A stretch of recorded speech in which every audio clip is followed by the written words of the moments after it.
আমি ইটালিতে থেকে এখানে এসে এক্সাম দিতাম। সেক্ষেত্রে আমাকে আমার শিক্ষক, আমার ফ্রেন্ডসরা আমাকে অনেক সহযোগিতা করেছে।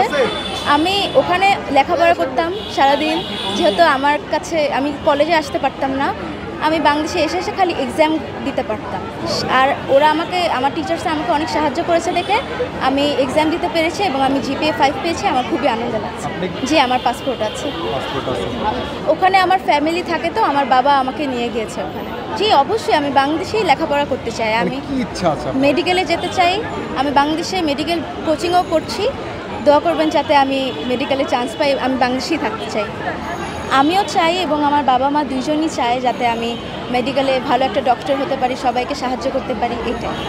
আমি তো লেখাপড়া করছি, আমাদের কিছু নিয়ম আছে যেগুলো আমরা টেস্টের মাধ্যমে আমরা দেখতে পারি যে তার ব্লাড কেমন আছে।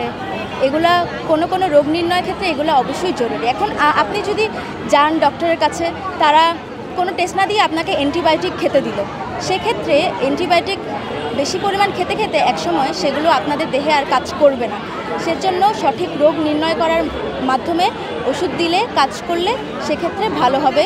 এটা ভালোর জন্যই করা। আমার আম্মু আব্বুর আছে যে আমি একটা ভালো ডক্টর হব, আমার একটা নিজস্ব চেম্বার থাকবে, আমি সবাইকে সহযোগিতা করব। এটাই।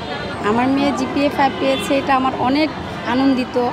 আমি খুব গর্ববোধ করি। ইনশাল্লাহ সামনে ভালো কিছু করবে, এটা দোয়া করবেন। আপনাদের কাছে আমার দোয়া রইল।